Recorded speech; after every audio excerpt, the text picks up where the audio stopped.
And we are live. Welcome Hey. everybody to Social Your Sales Live. I am one of the hosts of Social Your Sales podcast, Brandon Lee. And with me today is my friend Scott Rogerson, who is the co-founder, right, and CEO of UpContent. Yeah, thanks for having me, Brandon. Excited to dive in. Absolutely. And we are gonna dive in because this is our live and we don't go any more than 20 minutes. So Scott, our topic for today is about the value of curated content for social selling and of course for content marketing. And tell us how, tell us what UpContent does a little bit, and then let's talk about the value of curated content, because I know a lot of people think original. Yeah. And we'll preface this before everybody leaves the room in the conversation. Original is still important. This is not going to be 20 minutes of talking about how curated content is the only thing that you need. And for the group who may be questioning what the heck is curated content, what's everyone talking about, what we're discussing is your ability to find and then share with some of your own perspective an article that was written by somebody else outside of your organization, and be able to get that out to your audience saying, hey, this is something that I've read and I think you should read too, for either a lifestyle reason of, hey, this is something I'm excited about outside of work that I want to share with my community, or this is something work related. It's a thought leadership piece that I agree with and I want to share that as well. So that's really where we as UpContent want to support, is automating what should be automated. The answer to that is not everything should be automated. And then allowing the individual marketers, sales team, HR leaders the opportunity to review curated articles that match their interests, add some of their perspective, and then share that with their either internal or external audience. So this means social media, it means email campaigns, it means websites, it means team chat channels, intranet pages. Our focus is getting that content across all of those areas and integrating with great tools like FunnelAmplified, so that when you have that article, it's easy to get it out, easy to understand the impact of it, and easy to then use that as a way to build a deeper relationship. Yeah, I appreciate, Scott, that you said, going back to your technology, which I use, as you know, to automate things that can and should be automated. Like, there's a huge value in curated content, and we're going to get to that. And but spending our personal time and hours of searching or reading through newsletters or whatever to find the right articles is just painful. Yes. Now, what are some of the ways that you coach, train, and share with your customers how to use curated content? And let's start specifically around the sales side. Yeah.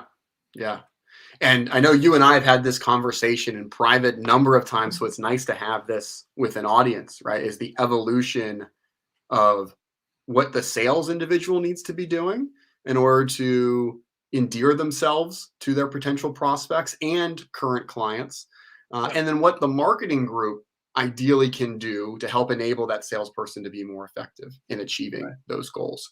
And curated content, as you mentioned, is one of those things that when it's brought up, everyone kind of raises an eyebrow or sits back and thinks about, what do you mean? Somebody else's, and I think where we've seen the most success is in particular utilizing third-party articles to add context to your original message, whether your original message is just a LinkedIn post, or your original message is a webinar, or your original message is a blog article that was created by your organization. It's what you're sharing that surrounds that article to help those who are seeing what you're providing. Again, I'm talking about any digital channel. It doesn't have to be social only here. To understand why you're saying those things. Where are you coming from? What's your foundation? Who are you as an individual? And most importantly, evaluating are you someone I should work with? And so for sales teams in particular, your mix of content is critical to show that authentic state, right? I do not believe for a second that any salesperson is only reading stuff that's been put out by their organization, right? They're doing competitive intelligence research. They're opening up the news app, or those lovely folks who are still reading it in a paper format. They're gleaning insights that are helping to inform their conversations. And so there was a great quote written recently that curation is just exposing your process of learning to others, right? So it's saying, this is a great article. And instead of me consuming that and leaving it there, I'm now going to share that with other people with my own thoughts on it as well. Right. What we usually see on that mix side is that 50 to 75% of the content can come from a third-party source. And then you see about twice the engagement rate on average, because it's easier for me to click on an article that you've shared, Brandon, that's coming from a publisher that I also recognize. Now we're finding that common ground, especially if I haven't spoken with you, than it is someone clicking on an UpContent written blog and they don't know anything about us, right? Why would they read that? Right. We also then see twice the number of conversions when you do share that promotional piece or that conversion point, because now people have that context. They feel like they know you. The other important piece here where curation can work is in that lifestyle segment. So when we think about content, I think all too often do we just think about thought leadership, thought leadership, thought leadership. I need to be that robot who's always spouting out amazing thought leadership ideas. And that's great. And it's important to be a thought leader to build that trust. But the other part of trust is knowing who you are as an individual, as a human being, and you're not all serious all the time, right? Or at least the people who are going to want to work with you may not be all serious all the time. So they want to see that they can build a more personal relationship. So sharing articles about the charities that your organization cares deeply about, or that you care deeply about, or your personal hobbies and things that are interesting that are happening there. What a great way to start conversations in not talking about work. You know, just because we're doing it digitally doesn't mean that those rules of engagement have changed from a personal or an in-person conversation. And so we need to think about that in terms of what we're sharing as well. That bullhorn mentality just doesn't work anymore. It didn't work for a long time as a brand, and it certainly doesn't work as an individual. Yeah, you said a lot in there, Scott, and I really appreciate all that. I want to try to unpack some of this and ask you a few questions, and maybe we'll work backwards too, because tell me, I mean, what do you mean by that bullhorn doesn't work? And maybe it's never worked. Yeah. Well, I think and maybe some of the individuals listening in have experienced some of this, but there has been an extreme growth in the last few years around employee advocacy, whether it's for a sales context or for a personal or employer branding or talent branding context, or we even will call it social selling, right? We've evolved that name into social selling.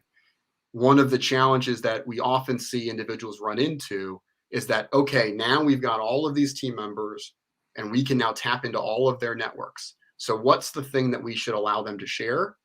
Oh, it's all of our stuff, right? It's all of our promotional content. It's all of our own content. Let's just give them as much of that as possible, because I have 10 people and they have 100 connections, and oh, wow, look at all the impressions I can possibly get. And all of that is true, but you're making assumptions that your employees are just salivating over each blog that your company comes out with. And I don't care how good your writing is, they're more well-rounded human beings than just your company's blog. Yeah. And then their audience only cares about what your company has written, which also probably isn't true. And so to make that group successful, to really make that machine work, you have to give those two audiences, the internal team who's going to be wanting to share this content, and their audience whom they're sharing to, recognizing that they didn't just connect with them because that person's working for your organization, the right information. And that's where that mix becomes important.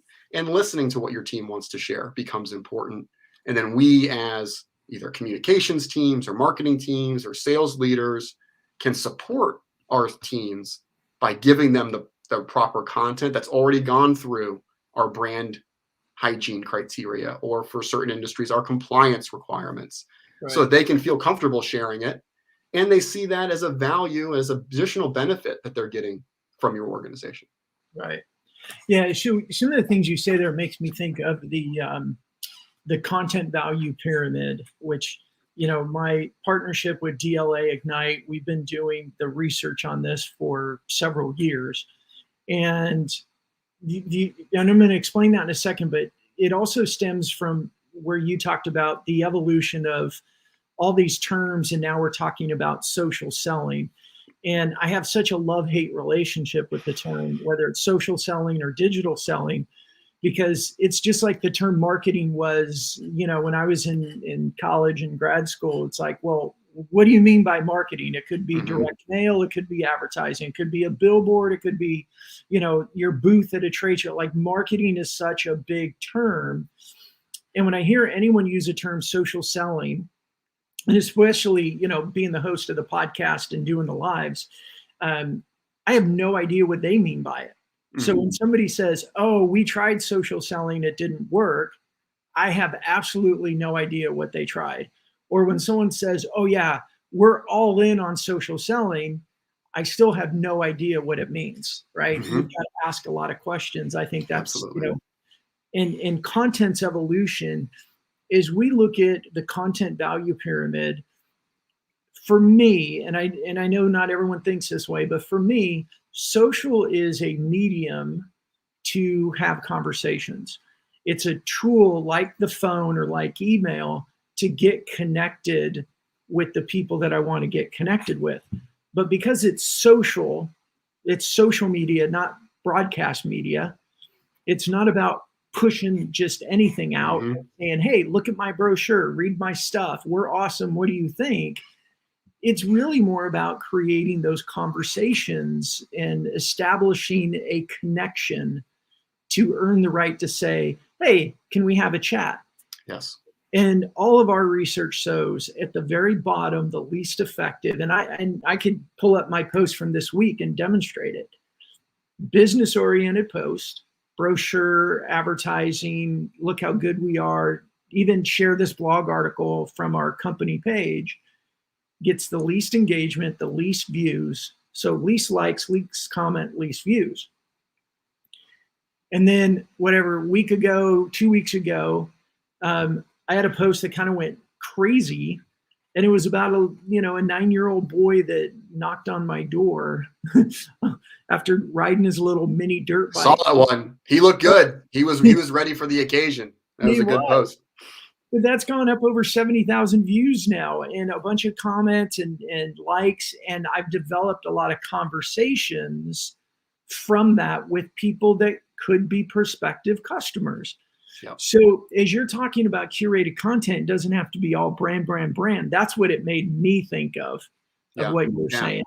No, and I think you said it correctly. And I think if you did it in a Excel spreadsheet, right, and said, well, this content had all of this engagement and this content had no engagement, and you just did a basic Excel solver model, right, it would say, well, just share pictures of kids on bikes, right? Don't share any of this other stuff, right? Which isn't the answer either, right? It's you have to have that mix. Just don't overweight the promotional stuff. People do still need to know who you are and what you're all about. But when I see that promotional piece, I first see your name and your photo, and I say, oh yeah, I like this guy, right? And then I'm going to be more often to read into that content and then start to evaluate, is this the right time to have that conversation? And I think that's what Robert's alluded to there. Thank you, Robert, in the comments. The right content creates meaningful conversations, and absolutely. And Scott, I agree with you that, we've got to share that content, but I know that from a social standpoint, it's not going to get a whole lot of play. Right. But where it does get play is if somebody goes and looks at my profile, wants to see my history, or they want to see articles that I've published, or go to my content hub and see what I talk about and what I share. That's where a lot of my brand or my thought leadership and how we do things, conversations will take place. Absolutely. Yeah. And it's been interesting over the last few years, like even since 2017, looking at that kind of donut, right, of percentage of lifestyle, percentage of thought leadership, percentage of promotional. And promotional's always been, in terms of a recommendation, right, in the low, at the most mid 20% of your overall content, right, is that corporate promotional content. Thought leadership always had the highest chunk. But what's really grown the most is that lifestyle piece, the picture, the post you're talking about, right? And that is now, even for industries like financial services, where you think, wow, I mean, this is serious stuff we're talking about, right? 33% is kind of the recommended average for lifestyle content being shared, which is important as you think through that of, I can go and get good advice, maybe, ideally, from lots of people, right? But who do I want to get that advice from? And who do I trust to share all of those things that I don't really like talking about for most people, right? Like, have I saved for retirement? Do I have enough? Like, are things going to get to be an issue? I need to have some personal connection and trust that I can share that stuff with you and not just a robot, because there are those robotic tools. And why would I work with someone if I can just do it with a robot myself then? So that lifestyle is critical. Yeah, you mean somebody's not going to make a decision to invest their entire 401k with somebody because they've gotten a series of emails that told them it's the right time to invest? Interesting, isn't it? Interesting. Yeah. Well, but yet we get all those all the time, those emails, right? That's right. Well, and what I really appreciate about what you just said, and I don't even know if you realize this, but one of the companies I created and ended up selling is exactly what you just said. And this was in the the Stone Ages, the dinosaur time. This is back in 2000, and we didn't have social media, and we didn't have LinkedIn was just getting going and all that. But what we did with financial services and insurance and some pretty big named companies is we dripped out these lifestyle magazines that were personalized or branded or co-branded, if you will, from the local agent or wealth advisor or real estate agent or chiropractor. I mean, we had across professional services. And so the cover was all about them, but the guts of the magazine, recipes, travel, technology, fitness, and the recipes were always the most popular. And that wasn't a male-female thing. It was that we all love to eat and we all love to try new things. Yeah. And that company took off because those products were so valuable to their renewals and referrals and new customers that once I sold that and I started looking at digital, I went, we've got to recreate this in some way. And I think that's where we are today. Yeah. And I think the interesting piece to add on to that, right, is those advisors didn't write those recipes, right? Exactly. Those were their recipes. But when I think about that great, apple crisp cake or apple crisp that we just had, hey, where'd you get that recipe? Oh, this guy, advisor, Joe Schmo, is the one who gave that to me. Who the author was from, but where I got the value was the person who gave it to me. And I think that's the same thought process with curated articles in general, is that, wow, brand, I read this curated for sales.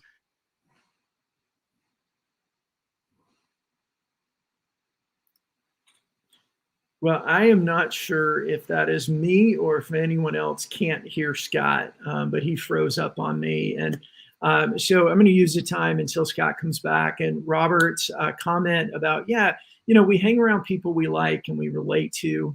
And we do business with people that we like and trust. And we generally will like and trust through more personal human things.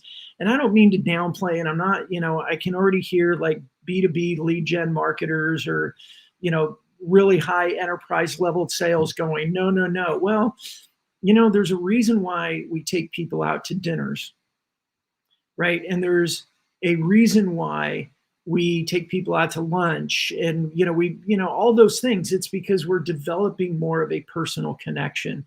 Because when it comes down to our product or service versus a competitor's, I think we all as buyers choose, who do I like working with better? Who do I trust better?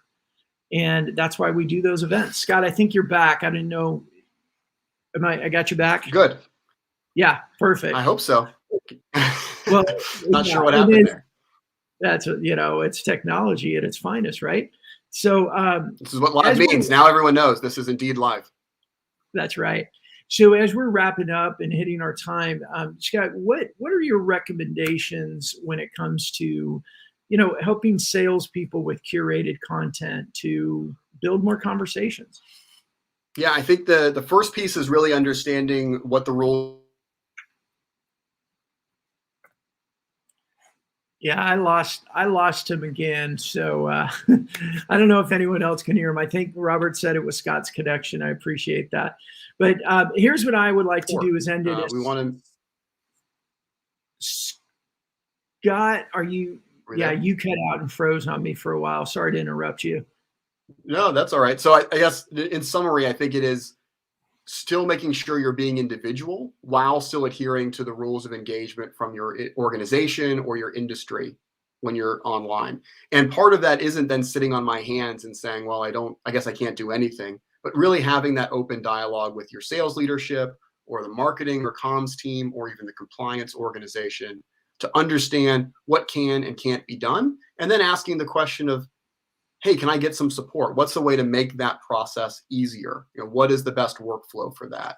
Right. And one of the best ways to do that is looking at lifestyle content. In nearly all organizations, there's going to be no policy against sharing when a 9-year-old comes to pick up, your daughter on a motorcycle, and everyone's excited about that, right? So that's a great place to start.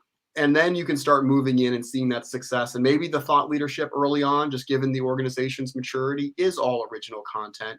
But now you can start learning from the lifestyle content and then starting to bleed in some curated third-party thought leadership as well.